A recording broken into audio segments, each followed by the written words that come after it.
What's going on, world? It's your boy at Big Game James _36, and this is Big Games B.S. brought to you by the MFTK Foundation. MFTK Foundation is the website to go to for all things foundation related as we embark and move toward a bunch of new stuff that's getting ready to impact the communities of note that we deal with. So actually had a good birthday weekend for like his birthday party weekend. So which kind of sucks when you have your birthday and then you have to have a party. And if you don't have them on the same weekend, I feel like you spend more money. So it was cool to see them. One thing I'll say is this, man, boys, whew, it smelled wild. Like I was in there like, yo, man. It came from outside the video game truck. It was raining and they came in. I was like, yo, man, I gotta air my house out. But good times were had. But on that note, let's start our show off the same way we start our show off each and every day with a good word of prayer. You already know what time it is, dog. Thank you, God, for another day. Thank you, God, for another day. Thank you, God. God is great. All the time. All the time.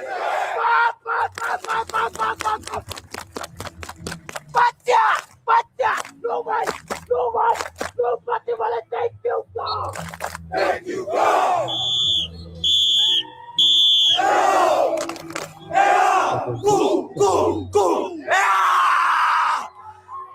What's going on, Jaden? What we got going? All right, good morning, everybody, and welcome to another morning edition Big Games BS here on June 29th. This is your first time at the show. Welcome.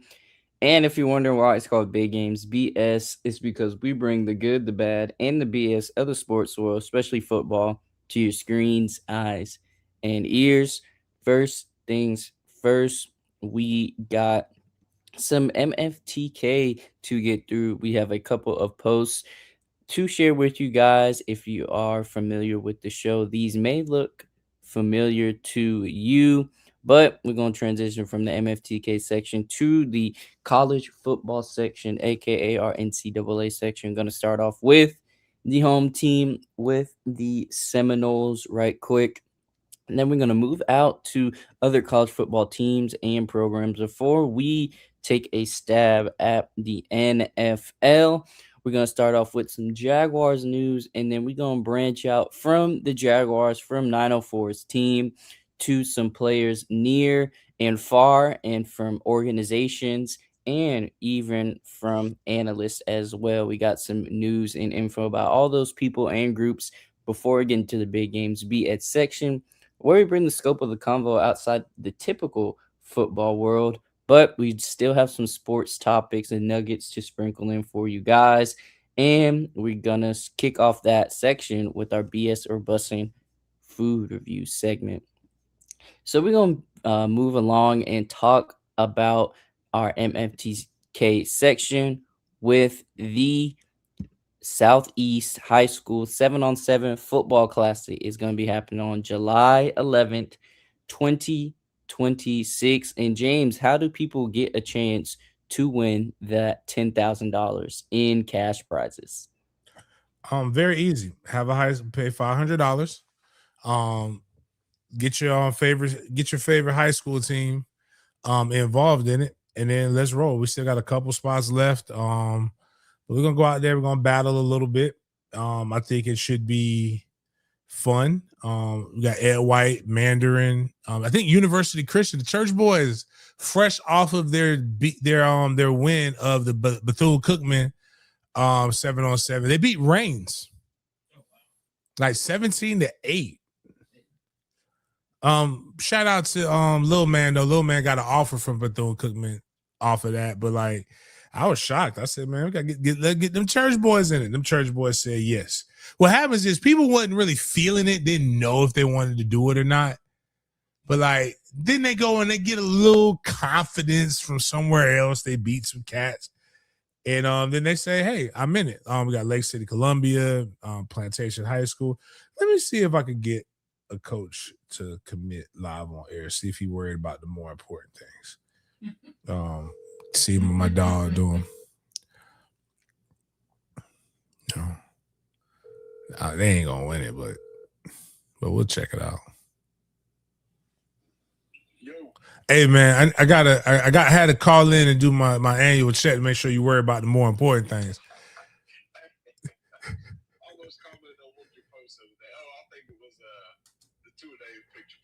Hey, listen. Hey, they got the butt out the duck that day. I don't even know. I don't even remember that day, but I saw that young man hurt. I saw that hurt. That was 02. Yeah, that was my freshman year. Yeah, that was the truth. I had freshman 2-a-days that I had just got done, and then we had the real 2-a-day. I ain't never worked that hard before in my life. If you can make it, that was almost as taxing, probably more taxing than that. Like true 2-a-day. Well, because you had a lot of like, it's just like 2-a-days ain't nothing but 90 minutes at the end of the day, dog. Like you can mentally, you just gotta like lock in. That ain't no 2 24 periods with ABCD. ABC 1 2 3. Hot, like When they would give us that packet before we started, that you just flip through and like, man, how am I gonna get through this? Yeah, dog. When I knew football was real was when I read the paper that said, you could die and you go okay. I'm like, say, wait a minute. I was like, yeah. Is there something else? Is there another option? Nah, if you don't sign the paper, like if you don't sign the paper, you're not playing. So like, I'm like, damn, that's crazy. But anyway, July 11th, man, we got a spot in the 7-on-7 tournament to win 10 grand. For it's high school. You think y'all be interested in it? If I send you the information, send it to me. What is that? A weekend? It's Saturday. Yeah, Saturday. Yeah, send it to me. What's you say you got one spot left? No, we got a couple spots left, but it was just trying to figure out. I know Lake City coming, a couple other schools are coming, but like get some good work. It's $500 for the entry fee, but like if you win, it's on 10. It's 10,000. So like, and I done seen some people win, like some of these 7-on-7 things. I done seen some people you get hot. You never know. I know y'all got a Pilgrim over there that can go, so he get behind some people. You might be all right. So, but nah. Yeah, man. Shoot that info. All right, man. We'll do, bro. All right, man. I'll talk to you later. Yep. All right, look at that. Look at God.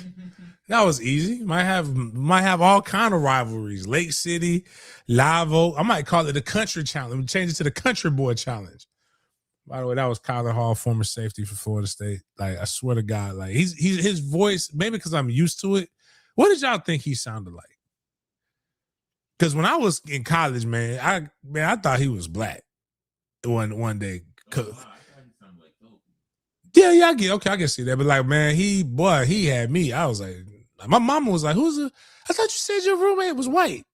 I said, Mama, he's very white. He's just country as all get out. He's from Live Oak, Swanee. But all right. Well, cool. So that's going good. We're going to have it at Andrew Jackson High School. It'll be $10 all day entry, $5 for youths. We'll have concessions. Hopefully there we'll have a lot of things going. So we're going to make this thing rock and roll.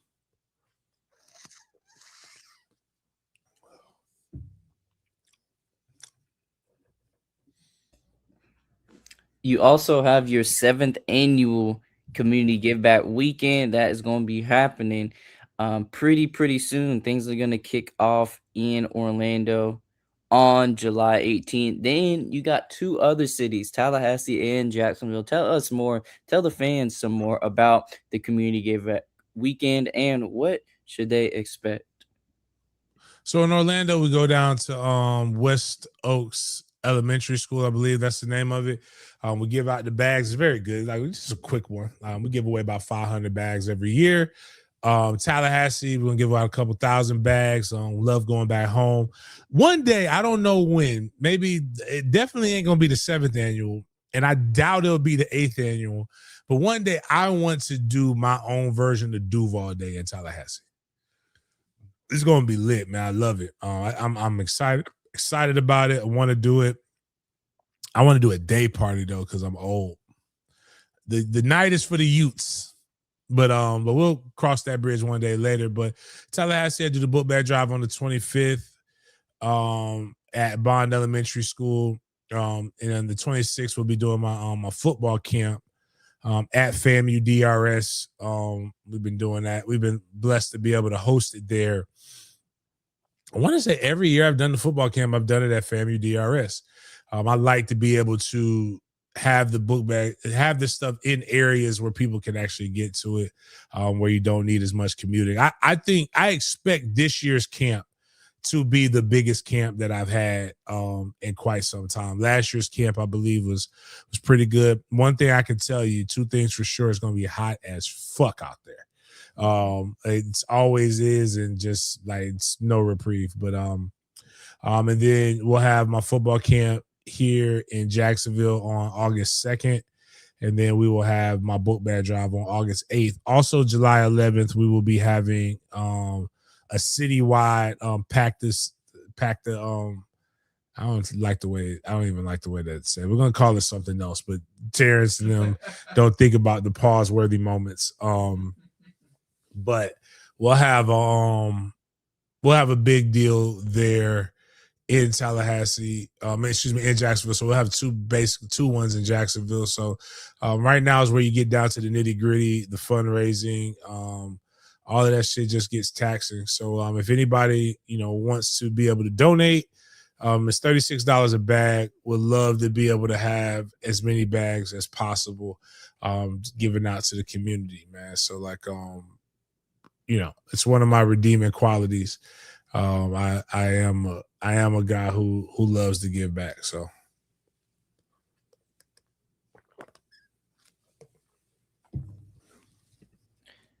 We have some updates for the FSU fans in the chat. We got some for you guys that we want you to see, blowing it up for you.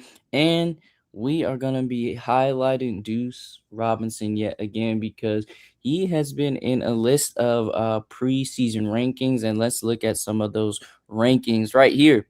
We got CBS Sports, and they ranked the college football's best offensive skill position players in 2026.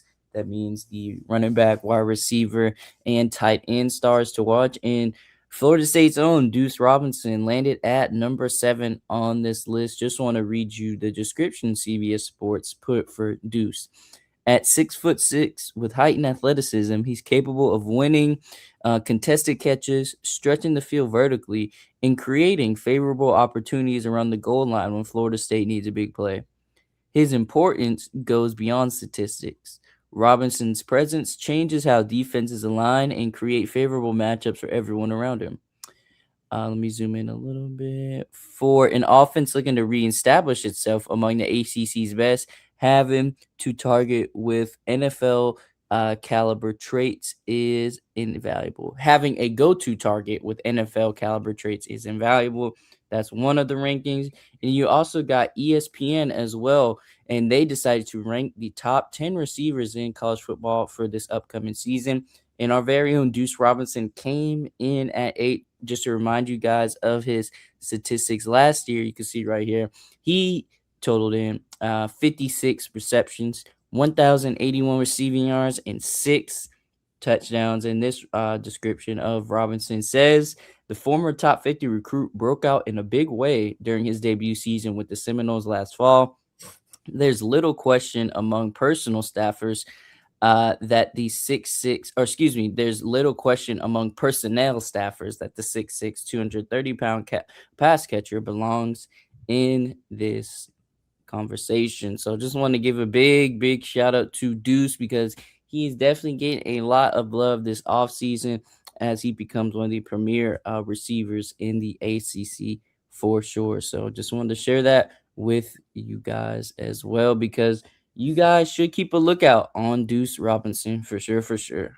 He's definitely definitely a talent. He is a threat. We just got to see him connect the dots. It's kind of why I'm like, I'm not low on Florida State. Florida State has talent. They just haven't connected all the dots together, and that's typically a leadership thing. But I'm not gonna be one of those guys that doesn't believe Coach Norvell can reach out and can get out and get it done, man. I think Coach Norvell is a good coach. I think he's fighting for his life right now, and it's tough when you're always in fight mode, and when you've been here so long. So fans have a reason to be upset. They had a lot of hope and a lot of expectations on them. It was not Mike's fault that y'all have all of these lofty ass expectations and goals on him, when again we were wrong on how we mismanaged the Taggart situation. But at the same time, Mike has had time. He's had situations, and they just got to finally get it done and get it and be effective with it. So I'm hoping for the best.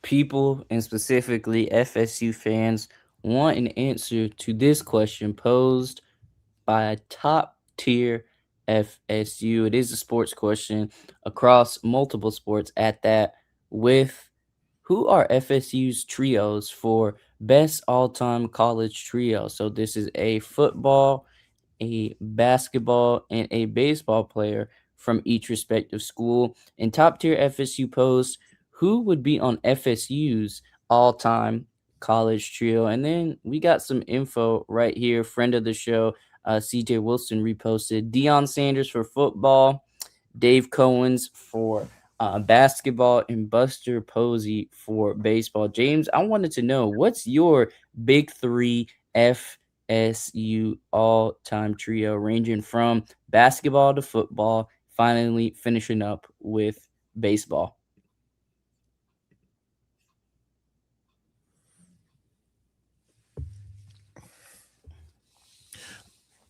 I would not put Deion in that. We're talking about college, just college, right? Not overall, or even if it's overall or just college.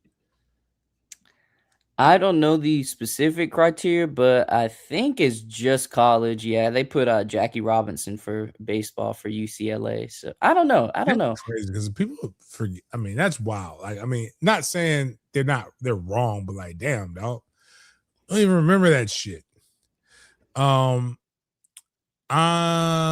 with CJ with Buster Posey for baseball. Basketball would have to be it would have to be Charlie, right? I mean, I'm trying to think of the other. I mean, but we had like that team that they had in when they went deep when I believe it was 93.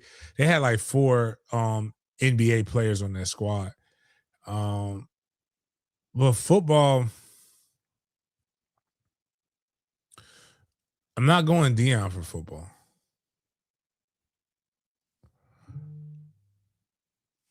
I know he's relatively new, but it would either be Jameis or, believe it or not, I'm gonna go with the guy that the fucking wide receiver award is named after. We talk. I mean, obviously Bobby would be the coach, but we talk a lot about Florida State greats, but people only talk about Fred Biletnikoff at the end of the year. Like, but what I'm saying, it's an award for the best wide receiver in the nation named after him, right? Like, they ain't changed the DB award to the Deion. Now, I wouldn't be opposed to them doing that, but like the motherfucker Jim Thorpe was that dude too. And so, like, I'm gonna give it to Freddie B. And I know we're supposed to, because all your skin folk, all skin folk ain't your kin folk.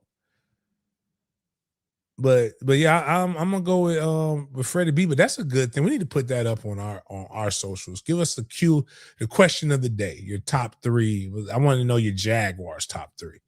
I want to know anybody's top three. That's a good ass question. I like what they're doing there. It's good, especially during the summertime when you need content. That's that list Twitter shit.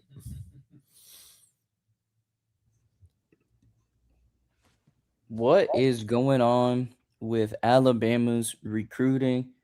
A couple of shows ago, we touched up on the state of the SEC team recruitment rankings for the 2027 class. And CFB Kings decided to go a little deeper, specifically looking at the state of Alabama and their recruits. So the current top 8 recruits in the state of Alabama for the 2027 class, 0 of them are committed to Alabama, and half of them are committed to ACC schools. I know we got a while away until that 2027 season, James, but you take a look at the top players in the state of Alabama, none of them are going to the Tide. You even see 2 of them committed to Auburn on this list right now. What is going on in the state of Bama, James? And is this something that you would deem wild with the top recruits not even having a commitment to Bama? I definitely think it's wild. I think you have to it's always a paradigm shift when a program is like starting to crumble. And like Alabama had, even when Auburn won their natty, even when Auburn's been best, Auburn has never been the school to go to in Alabama. It's always been Alabama. But then Alabama, again, did we ever find out the term for what we call a Pacific Northwest? We know what Yankees are, but we don't know what anything else is.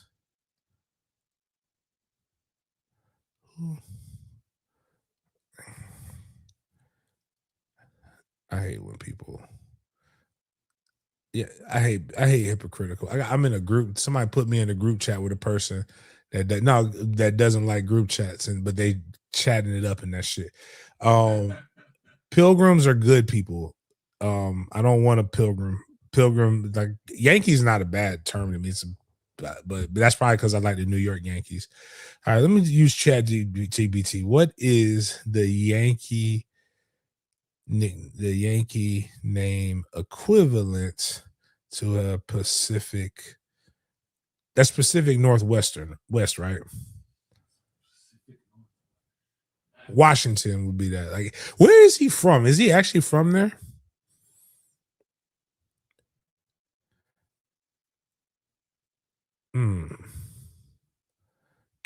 They don't have one, but Cascadian.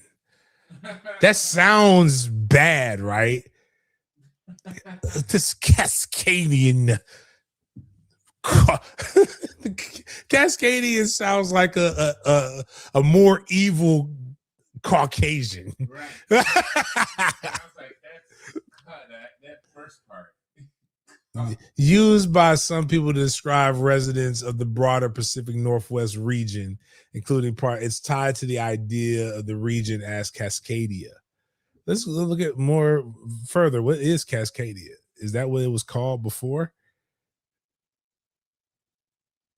It's a range. So yeah, it's like a mountain.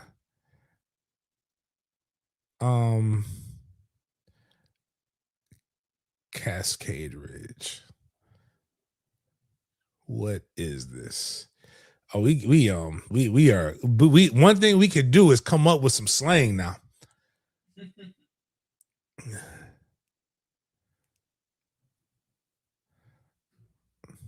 Uh-oh. I think we start. Oh, yeah, so it's a mountain range. So yeah, so it is an evil Caucasian.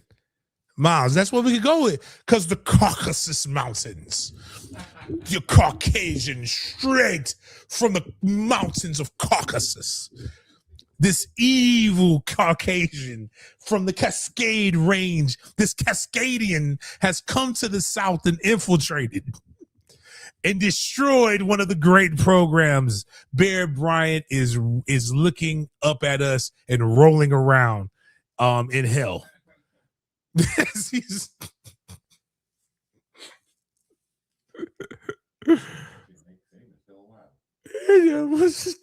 Nick Saban has came up. Nick Satan has come up from out of his throne in hell, and it is mad. Nick Saban is trying to cheat for him, cheat for this Cascadian. Nick says it's illegal. It's not right to pay these players. Like Nick, it goes against everything that Nick wants to do because this Cascadian can't win. But it is like, to be honest with you, though, there is a like Auburn learned their lesson with the Cascadian. They hired Boise State. I don't know if that's technically Cascadian, but it's close enough. What if nobody gives a fuck where Idaho is? But they hired a coach who made Boise State like the truth, right? Boise State was really, really good up under him. And he got offended when people would say, yes, sir, no, sir. Really? Yeah, I'm like, brother, you are in the South. Like, that is just how we talk. Like he was just like, don't, yes, sir. He thought it was like they were like mocking, or what do you call it? Patronizing. When it's really more of a, this is how people say. I say yes, sir, no, sir to kids. Like it's just kind of how it is here. Like there's certain things and certain slangs, and you can't go and alienate an entire recruiting base because you don't know how to, because you don't like the way they talk. But you know, hey, that's the problem with these damn Cascadians. Oh man! But they don't do it in the North. That did surprise me when I first came down here. Everybody was like, yes, sir, no, sir. It doesn't mean they respect you more or anything. It's just natural. It's just a natural thing. Yeah, like. But yeah, that's funny. Oh, he's from the Midwest? Okay. Well, he's been okay. Is there a Midwestern term? Carpet. I don't want to say carpetbagger because then I just feel like somebody's gonna be misinterpret that. Like, isn't that what they call people in the community?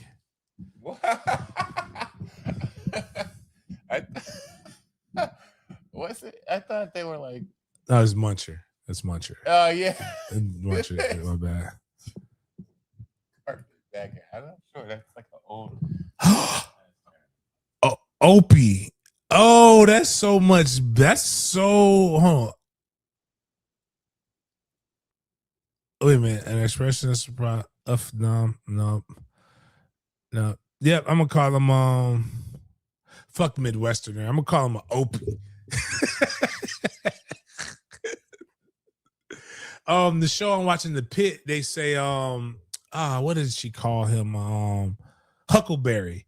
And the guy got mad because she kept calling him a Huckleberry, but you know, I happen to like that. It probably doesn't. I mean, Val Kilmer, one of Val Kilmer's best roles was when he played my guy. But anyways, enough about these Cascadian Opies. Let's go to the next.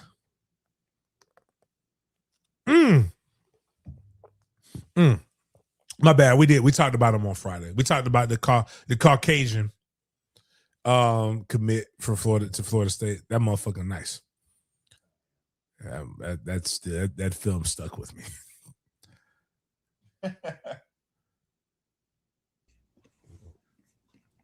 We got some news coming from On3. So Chaz Coleman, one of Tennessee's most highly profiled transfer portal acquisitions, has parted ways with Tennessee. He is a former Penn State edge, and he's been medically disqualified from the Tennessee roster. So we got some more info coming from ESPN. So like I said, Chaz Coleman, one of Tennessee's most high-profile transfer portal acquisitions, has been medically disqualified and is no longer on the roster, a school spokesman confirmed.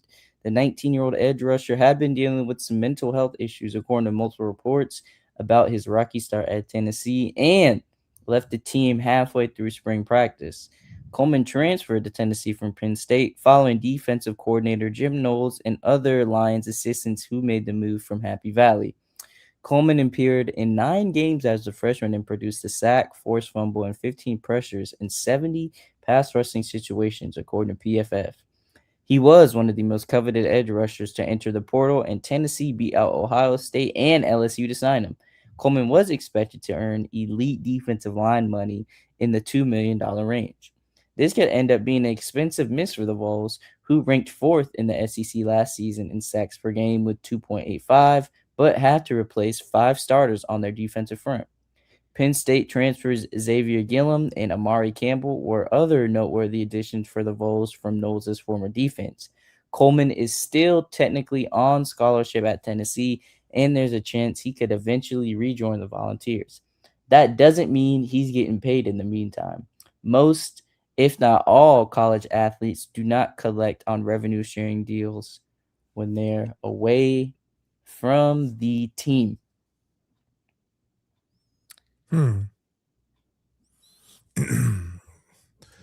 So it's that mental health shit.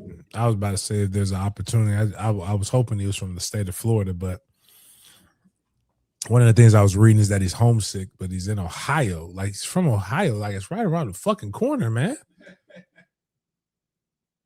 Like I don't actually. Then again, I don't know if I get to say this shit because like I live the furthest. Well, outside of a few months out of my life, the furthest I've ever lived from my hometown is 2.5 hours. So like, I don't know if I get to say that, but at the same time, like, brother, like he went to Penn State. He's from Warren, Ohio. I think that's what it said. Yeah, Warren, Ohio. He went to Penn State. You left Penn State because they got rid of your coach. And I'm only going off of what I just saw about, one of the mental health struggles. The off-field stuff is really more mental health. Oh, shit. Yeah, that ain't okay. That's a little bit further. All right, yeah, that's a haul. But, like, he was right. Penn State, you flying to Pittsburgh, right? To get to College Station? That's the closest airport? Damn, actually, I always took a train now I think about it. I think so. Let me check. Let me double check.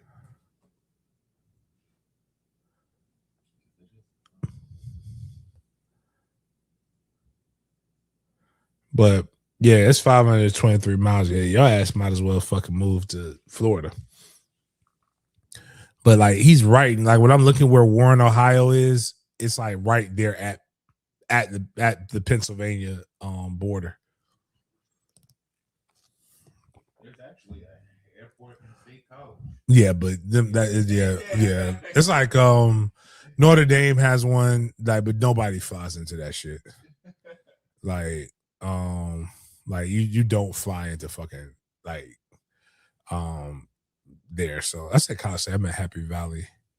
But yeah, man. But anyways, hope the young man gets it together. Mental health is real. That being said, we need to act a lot. We need to work on resilience because mental health is real. And what I mean by that is like you gotta like train them up from a young age. Like I get on my baby boy a lot. Like, like this morning he had a little bite on his toe, a little bump on his toe. I'm like, man, dog, we don't cry about bites on our toe. I was like, you want me to amputate it, send you to the hospital, or what we gonna do? And it's not that he should never be sad. The same thing with my son. And I think my older son does it to the other extreme. Like you got to talk eventually, dog. Don't wait till it gets all bubbled up and then you melt down. Now there's nothing we can really do about it. But we have to find a way, a happy medium to be able to navigate this life. Life is tough. It is designed to be. It's designed for like tough times don't last. Tough people do. Like all those cliches and shit they're kind of true. And the one thing about football and one thing about a sport, because I got a young man that I coached who just fractured his wrist doing horseplay shit, but he's fucking playing 13. You know, who gives a fuck? I had to tell him some other stuff, but like you have to persevere and you have to be able to push through. This game is going to teach you some things. And the one thing I learned when I went to college is everybody got a story. Like everybody got daddy issues. Everybody mama was doing some wild shit to make sure they got from buy to buy. Everybody knows a cousin that moved work. Everybody has some bad stories. The difference is how do you let those stories affect you and how you go on and move on about your life. Like it's one of the great. Well, I think what helped me was, especially when the transition to outer sports, is Andre 3000 put a classic bar in a song called "Oh Fuck." You see that comment? Oh man, that talk about mental health. That motherfucker right there. But Andre 3000 said, "I ain't a hood nigga, but a nigga from the hood." And I think once we start realizing that we don't have to fall into some of the marketed stereotypes that they say, and like you don't got to buy your mama a house, you ain't got to do this. Your mama been broke her whole. I'm not saying his is like that, but if people been broke for this long, they could be broke for a couple more years as you figure out how to put this up. But damn, but breaking news: Malik Beasley just got indicted as being a part of a sports betting scandal, which I think we need to go ahead and just realize that motherfuckers been gambling and like there's bigger crimes. But maybe we can get more information and talk about that a little bit later. But we can move on to the next thing. Got some more list Twitter for you guys. And College Football Kings pose this question: who has the best hand sign in college football? Luckily for Florida, the big three, all of us are represented in this with Florida, with Miami, with FSU. But you also got some teams like NC State. Texas is a real popular one for sure. Then you got Texas Tech. I like that Louisville one too. The Oregon one, can't deny that one, and a couple others in the mix. But James, what's your favorite hand signs in college football that's on this list, not on this list, or whatever? Is TCU this?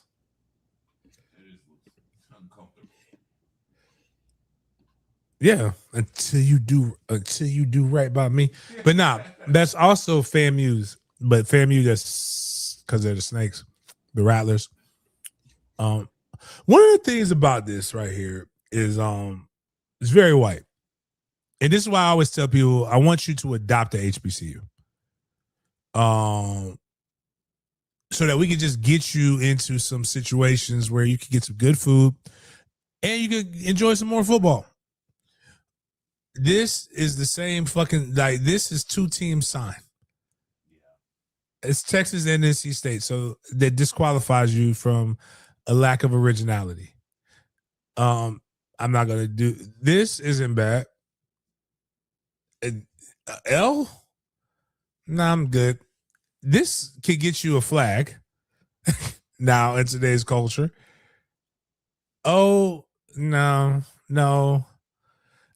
I gotta give it to you. Florida State, and then I think this is a is could get you thrown in HR too, I believe. But Arizona State being the shocker would make sense. So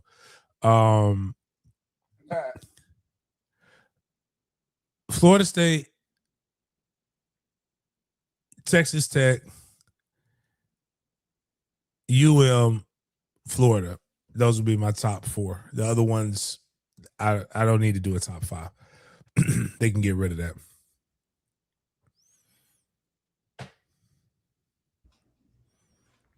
I wanted to get your guys' opinion on this post right here from Front Office Sports. They definitely come through with the most insightful sports and business information out there. So, college sports $20.5 million revenue sharing cap is acting more like the floor. The average Power Four school offered athletes another $13.5 million in third party NIL deals, pushing total roster spending above $30 million. James, is this 20.5 figure going to incrementally increase throughout the years? Next couple years, we'll see it at 25 million. Next years, we'll see it 30, 40, 50. Do you think this number will be a number that will keep growing through time? Or do you think that the College Sports Commission or the government will put something new in place to replace or to just tweak the revenue sharing cap? I think if the government tries to come in and do something, the NCAA will fizzle out as far as football goes. And to be honest with you, that's probably what needs to happen. They do need to remove football because, to be honest with you, football isn't really governed by the NCAA. None of the postseason things are owned by the NCAA. They're all individually owned. So you need, well, let me rephrase that. Division I football or FBS. They need to go and just, they have to collectively bargain. And the crazy part is in all of this, all of these people keep talking and trying to affect people that they aren't talking to. Like, if you would just include the student athletes, this could all be legal. But you're literally negotiating my rights without me having a right in it. And it's not right. It will not hold up in court, and it's just going to make it more expensive because you're not doing this. And then nobody's going to, if I was already paying X and I was comfortable paying X, when you add Y to it, it's not going to make my X get more. It's going to equal out the Z. Like, here's $20 million. Only do no. I'm going to, if I was spending 15, now I'm spending 35. Thank you, NCAA. And the reality is, the goal is to be able to play in the NFL, regardless of how short-sighted all of the people, all the pundits and all the haters are. The goal is to make money so that you can continue to work and you can continue to play. Paying me early is only going to make me hungrier to make more money, which I have to play well for. That idea that an athlete got paid so they got worse is an antiquated antidote based upon when 30-year-olds were getting paydays. It wasn't that they got paid and they didn't want to get paid anymore. They got paid and then their bodies betrayed them. It happens. Man, when I tell you I was dunking like a motherfucker when I was in my 20s, and then when I got 30, all of a sudden my athleticism went away because I wasn't using it like I used to. Bruh, even if you're using it, you get old. People get old. It happens. But to think that people are going to pay people less when they can afford to do more and get the best is effectively hoping that the capitalistic country that we live in adopts socialist principles in which we tell kids socialism is bad, except for when socialism is good for the rich people. And get over that. If your child's not good enough to get that kind of check, then that's so blame genetics. Don't blame the kids who got good genes.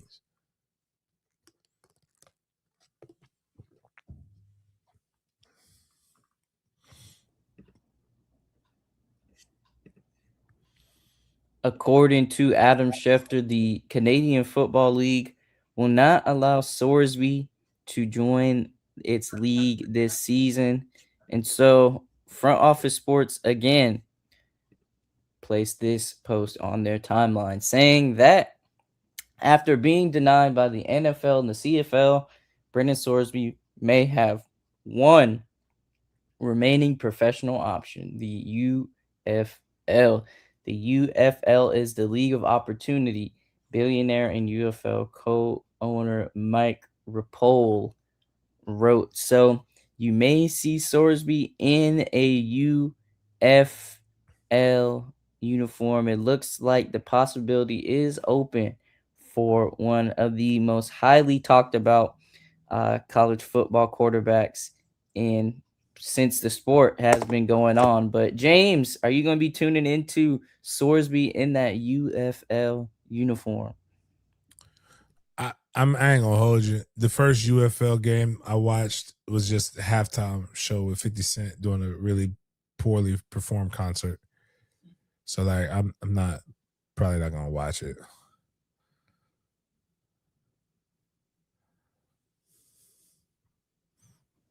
But I it's a lot of fun. Okay, I mean, I was with him. I think he should have been able to play in college. I really don't care though. So like yeah, cool. Don't care anymore. Like I don't understand why the Big 12 schools were so afraid to play him. But you know, hey, I'm over Sorsby.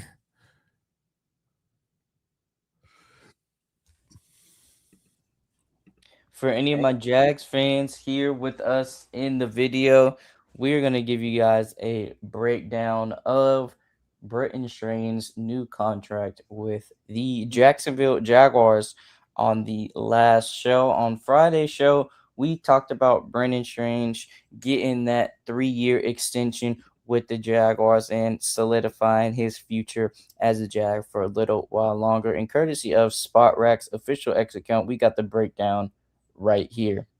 So, Brenton Strange extension includes 3 years, $36 million for base value, and $17 million guaranteed at the signing, a $17 million signing bonus, $8 million more next March, and he has $12 million of escalators, and 3 years, $26.8 million practically speaking.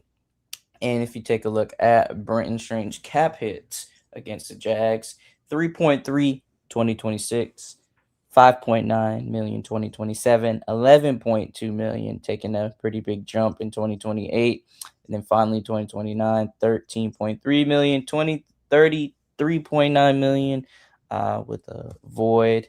But just want to break down that Brenton Strange contract for you guys so you can get the ins and outs of this deal.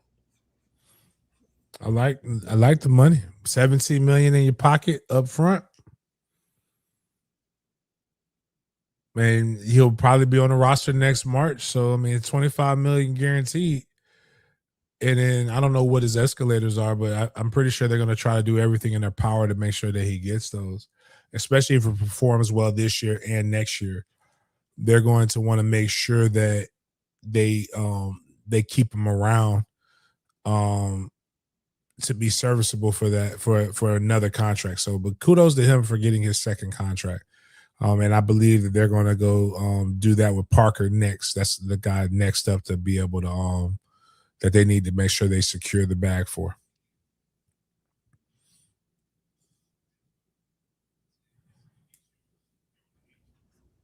I don't know who's familiar with the NFL rumors page on X for any of my avid X or Twitter users out there, but James, NFL rumors decided to throw a bombshell, know how to get us active as Jags fans.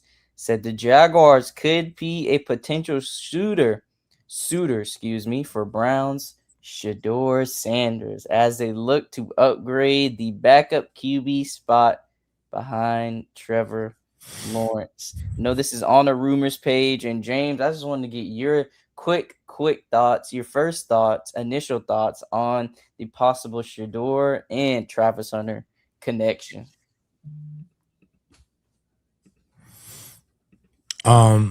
Yeah, that ain't happening. I just don't. I mean, I'm not a Shador hater. I think Shador is going through some BS. Well, part of it is nut ass freak bull is back. and it's hard to be able to get well, pause to get what you need to get when you have to go up against a guy who has such a contract, a huge payout that they got to pay. Um, he is better than Dylan Gabriel. He is better than a lot of the other guys that they are putting up there. But as far as anything else goes, like the college stuff is no longer here anymore. Like they're not the backup. The backup is not supposed to be the story. And no matter, and the problem is, regardless of what happens, there are people who truly believe Shador should be a starting quarterback in the NFL, and that is your right. I'm not even going to argue that he would not be a starting. He does not deserve to be a starting quarterback over Trevor Lawrence, which is what we've been kind of saying here. Like Trevor Lawrence is arguably a top 10 quarterback. If not, he's one of the top 5 guys in the AFC. I think that's what we were arguing, right? The top 5 spots in the AFC on last show. Like, so you got to invest your resources there, in particular, after about 2 years, because you want to make the playoffs this year. Then you want to be able to, again, go on your tour in Orlando. You want to be good enough to be able to make another run so that you can put all eyes on this new stadium and you can be able to sell it out. The last thing you need is somebody else detracting away from what's going to sell the stadium out, which is Trevor Lawrence. You bring Shador into a situation where he truly can compete for that spot. Miami would be a great spot for him. I think the culture in Miami will love him, like the flashiness and all of the other different things. And will he win that job? Probably not, but will he get an opportunity to truly compete for it? If this were done earlier, I believe so. But I also don't believe that this is there's any legs to this at all. This is up there with the Jags are moving to London.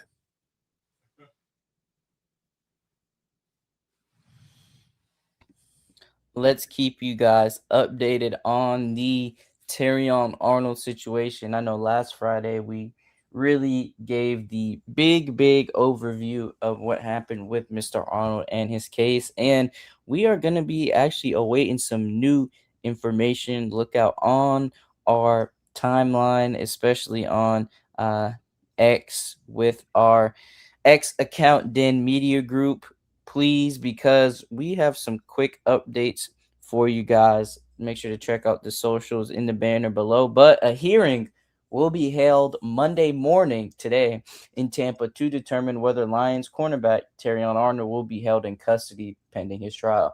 Arnold faces 4 counts of kidnapping and 4 counts of armed robbery, which carry a potential sentence of up to life in prison if convicted. Court filings confirm Arnold has retained noted Denver attorney Harvey Steinberg to represent him in this case. So, guys, we will be keeping you updated on the Arnold situation as he is going to be going through a hearing this morning in Tampa to determine whether he will be held in custody. So, just wanted to share that with you all to keep you guys updated on the Arnold situation, and we will be sharing some news with you as soon as we get it. A man about to be fighting for his life. Unfortunate situation. But like I always tell guys, you have to move. You have to move a certain way. It's kind of what we were just talking about. Like you do not have to indulge and engage in a lot of the hood shit once you're gone. Like you gotta know what friends you can be with. You gotta know what friends you can't. And it's just, yeah, man. I'm hoping the best for him.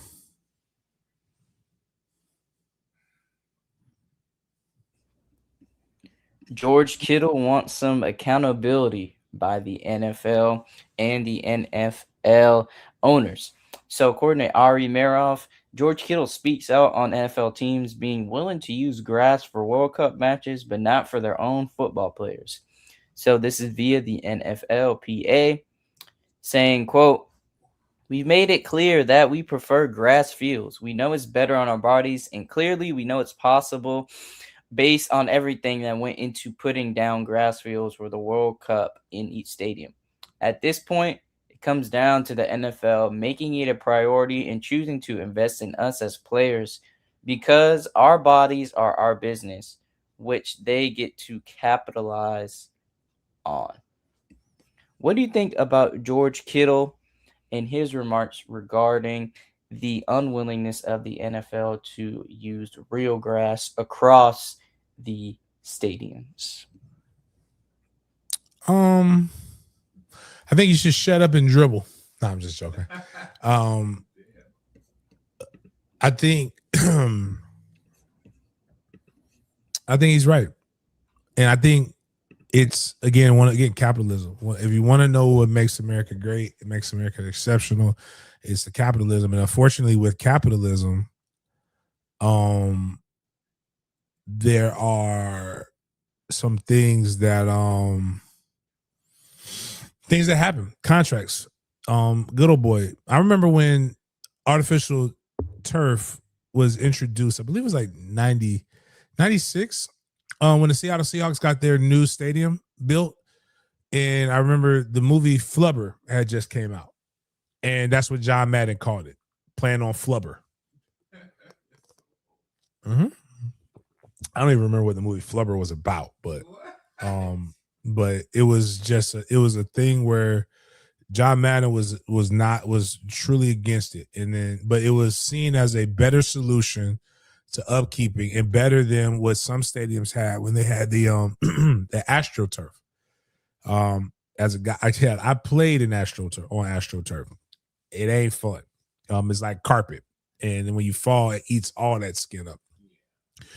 But there were there's cleaning issues that come with it.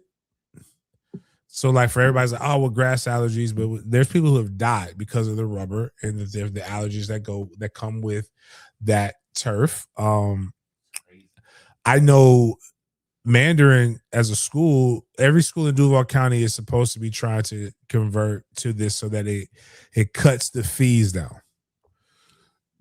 Your maintenance fees. You don't have to paint. It's a lot of other things that go with it that when you just you really look into it, it's just like it seems like it saves you money, but it really don't save you no money. It's hot as fuck too. And you're being cheap with your main money maker. Right. But what I'm saying is like now, because the NFL did it and they got so much stuff, now it's being pushed down to the youth levels and all these things. And there's all kinds of studies that show the impact on the body, the injuries, there's a lot of different things that show you why you probably should just keep natural grass and maintain it. And now the World Cup soccer players who do a lot more running on grass than football players do are saying, hey, we ain't going to host the premier event in soccer that only happens 4 years unless you convert your stadiums to this specific type of grass. And in order to make the money, they will convert their stadiums to that specific type of grass to, as soon as they leave, convert it right back. He has points. Points were made. You think they have a deal with AstroTurf is why they... I think anytime when you're looking at money and everybody is starting to do it, there is always something in it for everybody. So,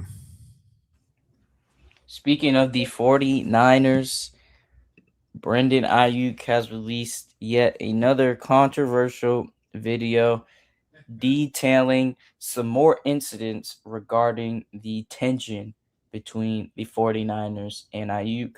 And now with this video, you get insight of John Lynch and Kyle Shanahan's role in this tension as well. But let's take a look at what BA had to say. Oh, you thought I was done? Man, get your ass up. Come here. All right, y'all. So I understand that a lot of y'all is new here. And so I'm gonna just fill y'all in and give y'all the details so that everybody can understand. The reason why the agent being fired is such an important detail in this whole story is because that agent is also the agent of the general manager for that one team. And that agent really started this whole shit because I fired his ass, but he want to text my wife like he's smart. Nigga, don't ever text my wife. Your ass fired. Your ass grass. Get up out of here. Get gone.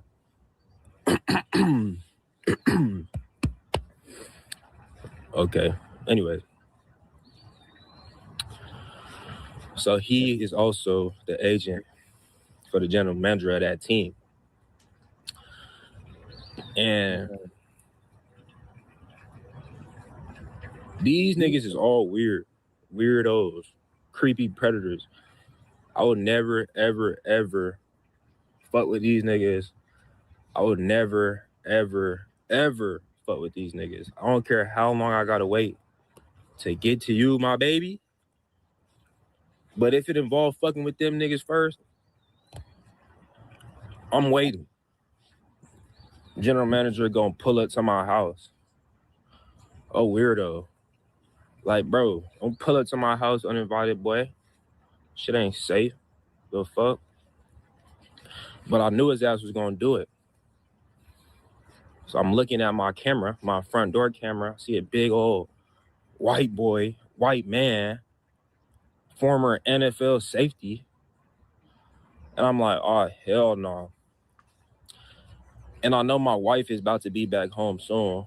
So I had to call my wife and say, it's a big ass white man at the house. I don't know what he doing over there. He was not invited. Shit creepy. So if you on your way home, probably just spin the block a few times because I don't know what bro on. Like, weird.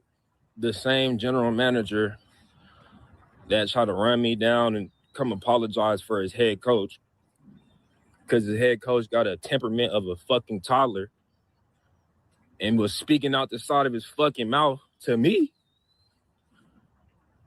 Knowing that you got it, bro. You got it, bro. What I'm gonna do in here, beat you up? Come on, bro. Like, come on, bro. You just talking crazy because you know you can talk crazy. But you feel me? Niggas gonna respect me or I'm gonna get on, bro.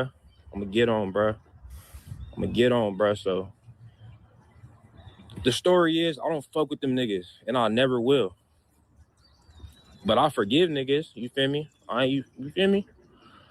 I'm trying to get better. I'm trying to grow. I'm trying to heal. So I ain't finna hold it against niggas, but we is not cool. We won't be cool, and I will never be stepping in that building except for on October 19th when I come through with that motherfucking belt.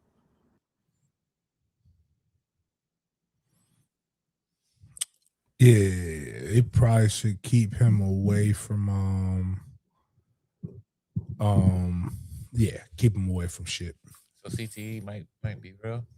No, he was probably ain't shit before. Like we gotta stop sprinkling CTE on everything, man. Come on, he looked like he's AB. Crazy. Like, dude, okay, like he looked like AB. He's disheveled as hell. AB was something wrong with AB too. Like, after Vontae's birthday. Like Vontae's birthday, definitely something wrong with him. Everything ain't right in his head. Why do they come on there trying to make points and then say, I'm going to come on here with the most disheveled look I ever had. I'm going to look that shit crazy and try, because you could have a good point. He could be making some truthful, solid points. He decided to look like an insane person. Yes. I want you to realize what he decided. Right.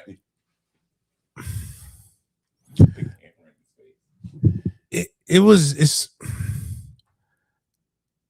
yeah, man. I ain't even like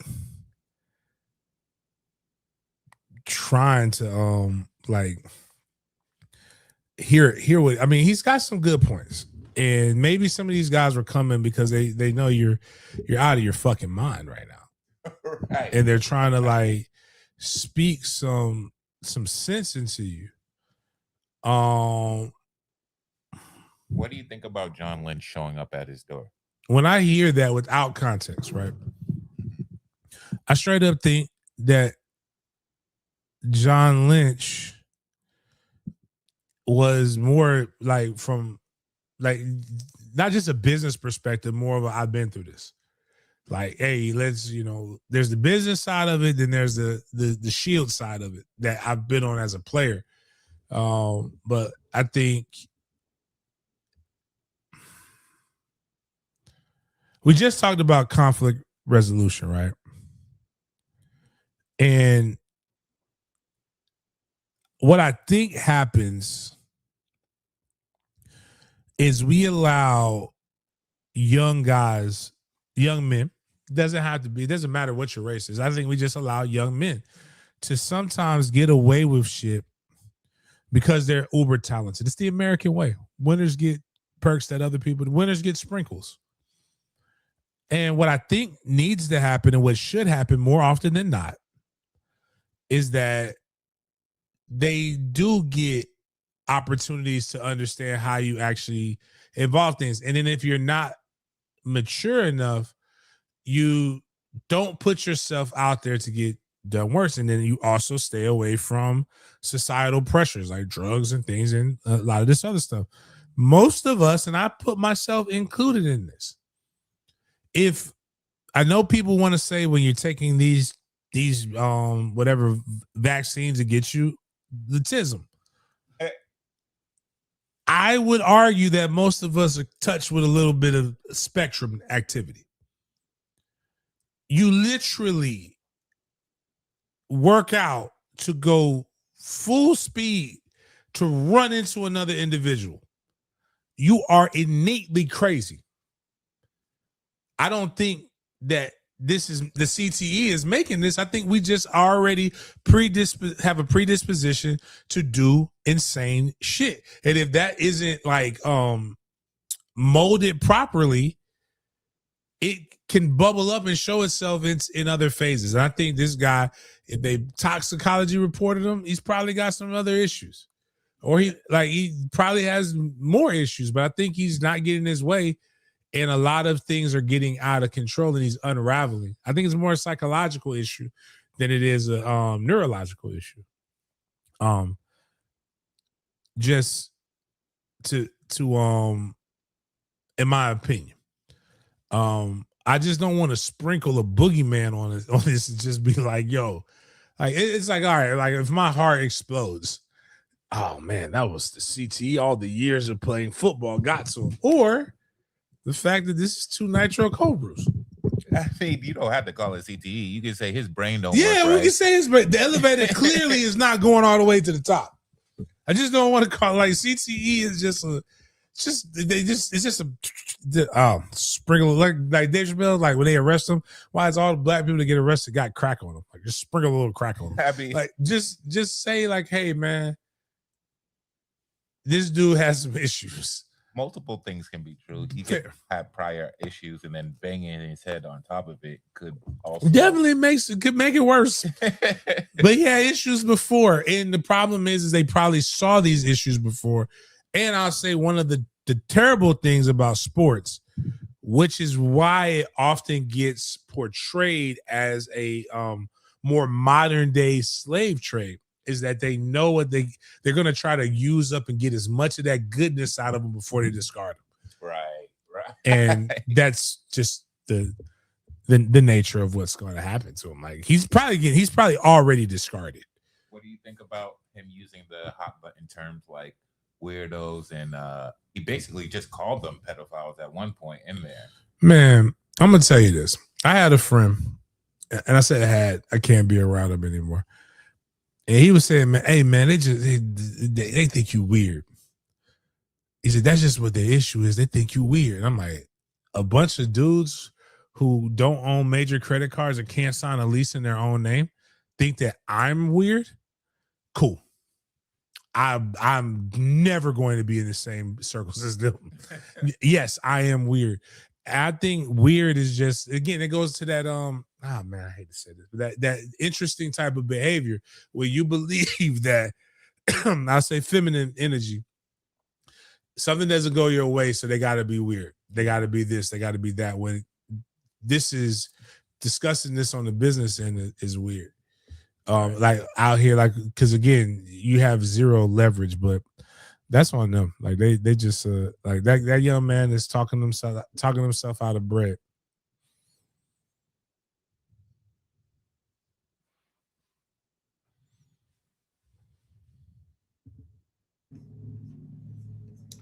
According to Poly Market Football, the race for QB2 at the Rams is looking like Stetson Bennett is going to win that race. So Ty Simpson is currently trending towards being the QB3 on the Rams. He was their first round pick in this year's draft, and it looks like he is behind Stetson Bennett on that depth chart, James. I see why coach was not happy. And either Ty is going to get moved on or the coach is going to get moved on, because that was clearly a GM pick that he was not happy with. And there's no way a first round pick is worse than Stetson Bennett, who probably should be selling State Farm insurance. I mean, he's alcoholic. No, I'm saying he's got a lot of problems. You can't beat out an alcoholic that's not really good at football. Like Kirby literally said, "Oh, we got to go in the indoor. You know, our court, because when it went too windy, our quarterback can't throw in the wind." Like, that's what a coach said. Like, bro, like that's wild. That is wild. Mm-hmm.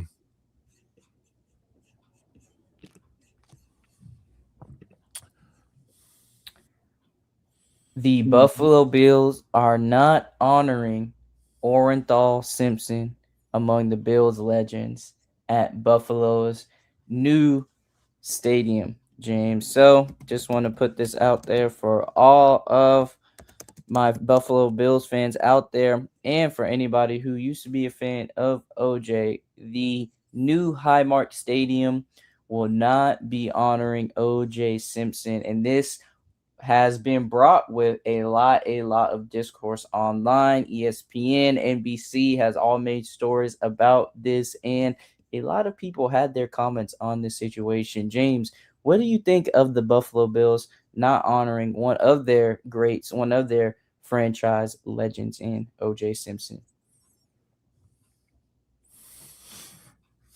OJ Simpson, allegedly, he can go down that rabbit hole. Beat up. Well, he didn't. Allegedly, he didn't do it. But not allegedly, he was proven that he didn't do it. But a man with terrible arthritis in his knees and his hands beat up a black belt that sat and waited for his wife to get, his girlfriend to get stabbed up. And then OJ jumped the fence, like, with all of those different things happening. So, like, that's the main reason. Nobody even remembers that basically OJ did the Tyrion Arnold thing, and that's why he had to sit down for a couple years. Like, OJ Simpson and what allegedly happened around his off-field stuff should have nothing to do with his on-field things. Like, if we go through all of the people in the Hall of Fame and we really go through, you probably see a lot of abusers. I'm curious, who is in the Buffalo Bills Hall of Fame? Like, it really makes you, like, they have 14 people who have there are currently 14 individuals who made the primary contributions of their careers with the Buffalo Bills or had significant tenures with the Buffalo Bills. OJ what's crazy is OJ Simpson was the first one.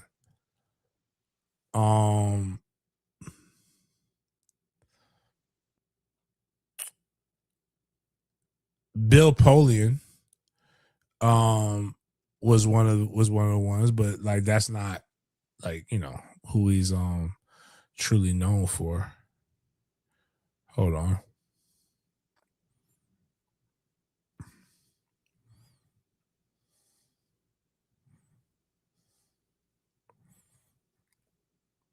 I mean, Jim Kelly was on one of those. You know, actually, I'll be honest with you. Right now, it looks like they got a relatively tame Ring of Honor. Let me see if there's any controversy with Andre Reed. That's James Lofton. You know who that is? That's who's that. James Lofton is in their Hall of Fame. Oh shoot, that's the NFL Hall of Fame. Yeah. Just had a tenure at Buffalo. I mean, like he had his legal trouble before playing in Buffalo, so they accepted him as a player. I just don't. I think OJ's stuff was so far removed from when he played that you can appreciate the juice. Like I said, I think it's just. I don't like it personally. It's not like it's keeping him out of the Hall of Fame. No, he's in the Hall of Fame already. Yeah. He just can't be. They're making a new stadium and choosing not to put him in. And I guess if everybody follows suit with the Patriots, I don't even know if Chico is in. Chico's not in the Pat's Hall of Fame, is he? I mean, yeah, I don't think he is too. Yeah. So, and Chico didn't have a good enough career to be in their Ring of Honor, but like Jimmy Smith had a career that was wild. Let me rephrase that. He had off-field things that were wild, but that shouldn't have anything to do with him. It's the same bullshit of why Bullet Bob Hayes didn't get inducted to the Hall of Fame when he was the only one of the few players to ever win a Super Bowl and an Olympic medal. Like, but they used his off the field struggles way post career to define who he was as a football player, and that's just not right. Same thing with T.O. T.O. was a dick to media. Who gives a shit? He was he should have been a first ballot Hall of Famer. And I just don't like this. It's a bunch of people who have no athleticism controlling people who are the draw.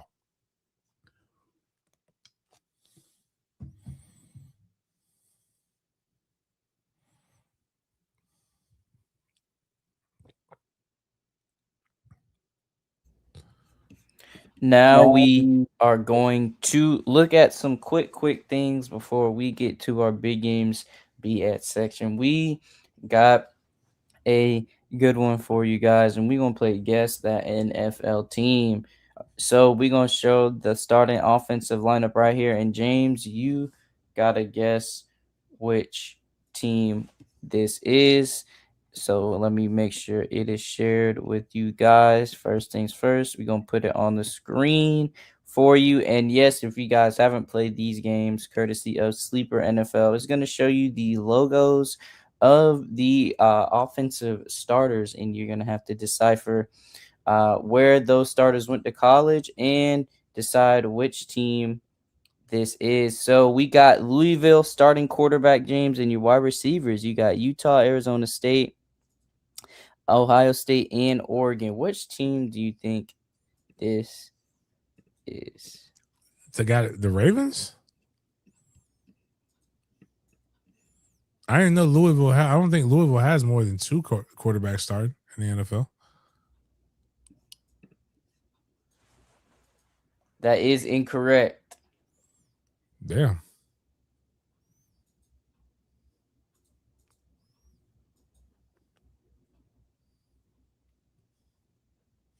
You were on the right path with your train of thought, though.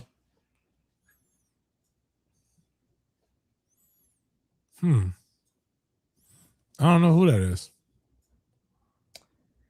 Well, this is technically this is kind of a new list with the quarterback, Louisville Cardinal Tyler Shuck. This is the Pittsburgh? no, this is the New Orleans Saints with Oh, that's Arizona. right. Tyler went. I was trying to remember where Tyler went. Yeah, that was the argument about he can't be better than Shadur, which I agreed. But I didn't know he was starting. I thought, yeah, my bad. That's what really threw me off. Yep. It was starting last season, and for sure, hopefully he can continue to do his thing on that NFL field. But just wanted to give a little fun, guess the NFL team quick segment for you guys, and we got some other things to touch up on as well before we get into the big games BS section. We got one more thing to show you guys before we get into 3 things in our big games BS section video. So with the NBA draft happening last week, we got some NBA NFL brotherly ties. So we just talked about the Saints, and we got the Tyson brothers. We got Jordan Tyson, who was at Arizona State. Now he's on the Saints. His brother plays for the Cavs. You got Darren Peterson, the second overall pick in this year's NBA draft. His brother is Daryl Peterson. He plays on the Rams. And then you have former Kentucky guard Otega Owe, who's now in Oklahoma City, and his brother plays for the Commanders, Odafe Owe. So shout out to these NBA, NFL brotherly ties. I know their parents must be super, super happy and thrilled. They got 2 sons playing in 2 different sports leagues. It has to be really amazing. So shout out to those NBA, NFL brother and connections for you guys. Just wanted to quickly share that with you all. So shout out to them. Good stuff. Got to freeze the ovaries and freeze the sperm for future use. When you got 2 professional athletes, man, like we need more experiments. These are the experiments that I can go for, like to try to build superhumans. Now that we have gotten through the college, gotten through NFL, let's take a look at our big games BS section. We're gonna first kick things off with our BS or bustin' food review video, and we got a good one for you guys. Got it right here. We do have a jumbo crab cake BLT croissant. So how this BS or bussin' works, if you're new to the show, please spam BS or bussin' in the chat once we play this food review video. BS if you think that food item looks great, BS if you think that food item looks trash, and bussin' if you would like to take a bite or take a piece out of that food item. So we have today a jumbo crab BLT on the croissant for you guys. So make sure to spam in the chat. I need you to try this. Jumbo lump crab cake meets the classic BLT, smothered in remoulade sauce, wrapped in a golden croissant. Now let me talk you through this. Combine mayo, Dijon mustard, green Why is he onion, talking like this, man? onion powder, Can you pepper, just talk normal? Old Bay, Worcestershire sauce, and a squeeze of lemon juice. To a bowl, add mayo, egg, Worcestershire, pepper, Old Bay, parsley, green onion, garlic, lemon juice, crab meat, and Dijon mustard. So all you Mix to guys who don't combine. like Then mayo, gently fold in jumbo lump crab meat and panko breadcrumbs. Form into mounds. Be gentle. absolutely Brush fire. with garlic Fuck butter. you guys who don't and like bake mayo. just like that. This isn't just a sandwich. It's Undercover layers brother of has you an guys in the unforgettable headlock. experience. And I want this for you. Movie wasn't even Trust that me. great. That looks good though, by the way. Yeah, this is good, by the way. I just don't like his voice. His voice is bothering me. Like you could have just said, like, "Hey, man, this is me." Like when you have to try to make your voice sexy, is it sexy? Like that's what I think. And go back to let's go back to the beginning of this, Jade, and put it back up there, just because it showed a picture of him. And this is how I know he just, some people just aren't used to having shit, and that's okay. But like we gotta, yeah, like just brother, like, you know, I know you got the fresh tape. I'd be acting different with my haircut, when my hair is cut too. But you know, you could have just just be you, man. More, I know what you're going through, and this is from Big Game. All you gotta do is be yourself, dog, and the women will flock to you. Like you're straight. If you got decent credit, and you know you got a fighting chance for 50 to 60% of the women on this planet. So like you ain't gotta do all that. Hey, baby, you ain't gotta talk like the dude from Boys to Men. Like you ain't gotta. And even he didn't force it. That just kind of was his voice. But whatever.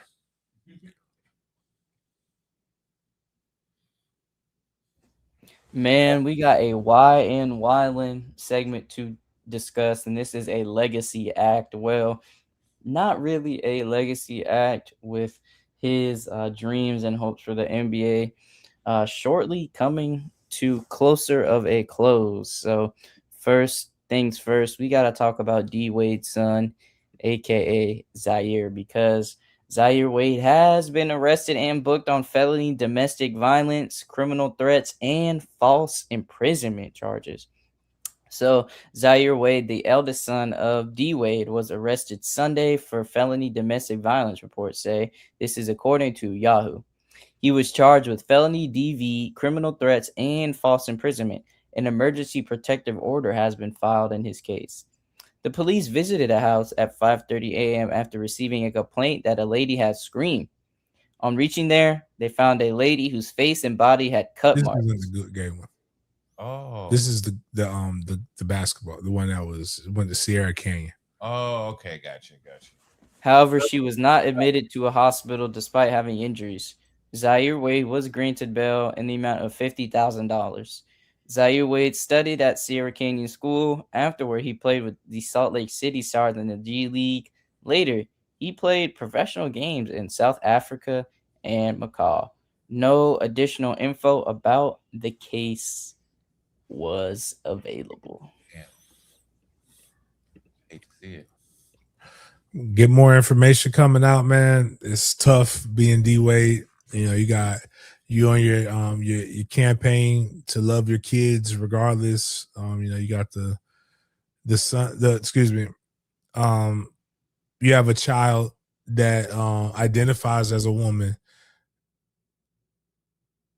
but dates a man who is legally a woman. So you have a lot of confusion in your household. I don't blame him. It's tough to be a dad, you know what I'm saying? Like, especially famous, but like, you know, hopefully, you know, this is just some young toxic love that they get cleared up and move on down the road. But, you know, I see a lot of people bash. I saw one person say D Wade ain't raised none of his kids right. And I was like, yo, like, y'all got to chill on that shit, bro. That's funny. Yeah, like, I just, you know, hey.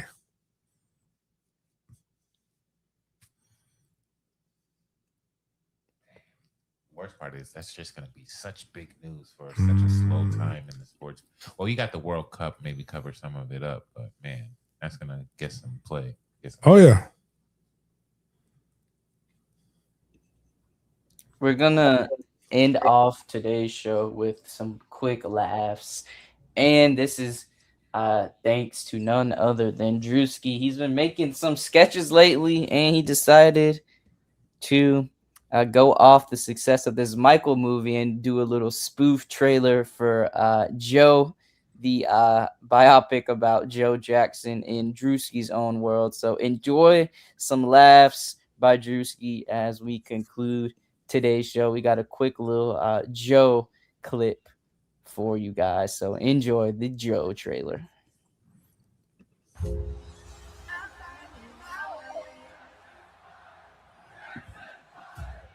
Every legend starts with a dream. I can't. His makeup people are really good.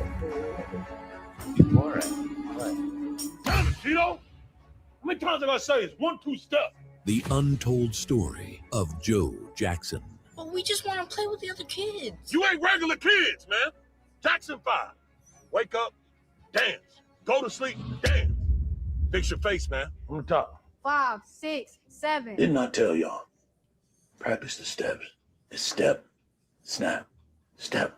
Dad, I thought it was step, clap, step. Childhood is nothing without fatherhood. What are you doing, Joe? You can't keep doing this, Joe. Somebody got to teach these boys how to be a man. I'm tired, Joe. Those boys are tired, Joe. Well, you can leave. If I'm leaving, I'm taking my boys with me. Ain't nobody taking my boys out this house. A father's love has no limits. Why can't we go and play with the kids in the park? Yeah. Ain't nobody playing with those kids in the park. Michael! Get back here! Life in the 1960s, where you could get away with just about anything. How was school, Jackie? It was good. I finally started passing my classes again. Jackie got a girlfriend. Ain't y'all worried about selling records? Calm down, Joseph. You're scaring the boys. Talking about hit records. Who done made a hit record in this house? Hit record! Y'all gonna make a new life for me. I'm tired of dancing. You want me to take this belt off? Fix your face, Michael, before I fix it for you. The boys are staying! Those are my boys! The boys are staying! My boys! Follow his rise.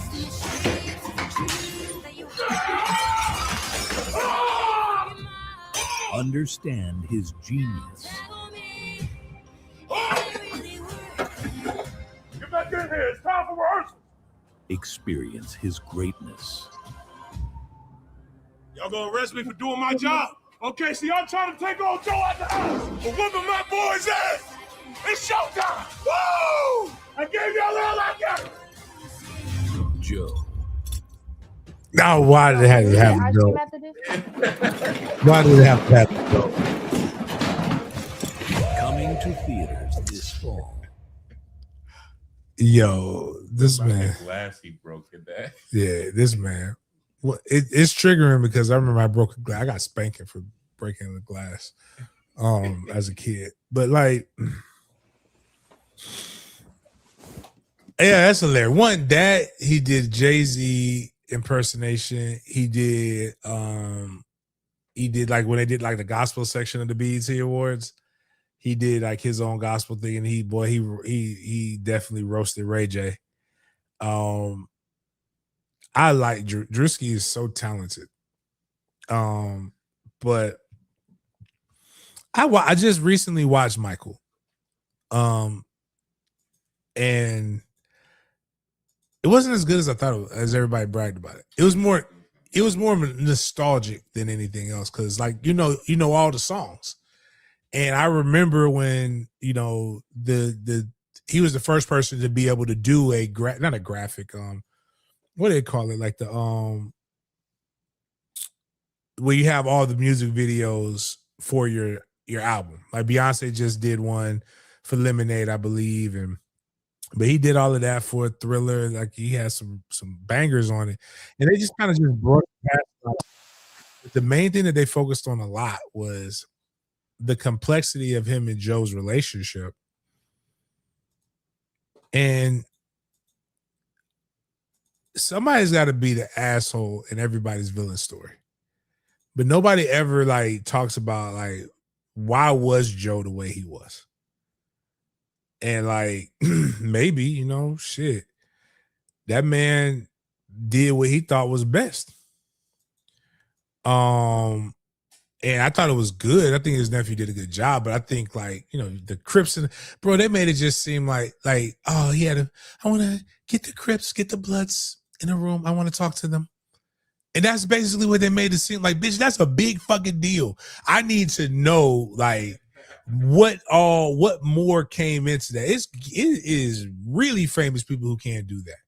Like, dog, Smooth, like the Thriller like music video. And like that, like some of that shit was iconic, dog. Like crazy iconic. Right.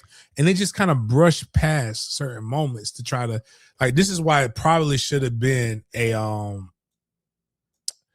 a multi-part, like a mini, like almost. That's why they did the Jackson 5 miniseries. But like, you know, and it was more about the damn bodyguard than it was about anybody else in that thing. Like, and the bodyguard never aged. He didn't get any bigger. He looked the same throughout the whole thing. But you know, whatever. But it was Coleman Domingo's a great actor. That's who played Joe Jackson. Nia Long did pretty good. Jafar, which is crazy now that I think about it. That's his nephew's name. Like, isn't Jafar, wasn't he the bad guy in Aladdin? Yeah. Okay. So I knew I wasn't going crazy. But yeah, like I said, Drewski, going back to Drewski's skit, that was good. So real quick, I want to see if this woman will answer her phone.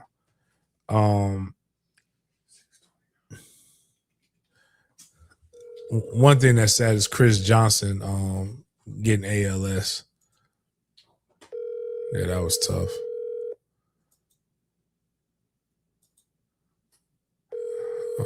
Today's Monday. Damn, I just feel like it's a holiday this weekend coming up.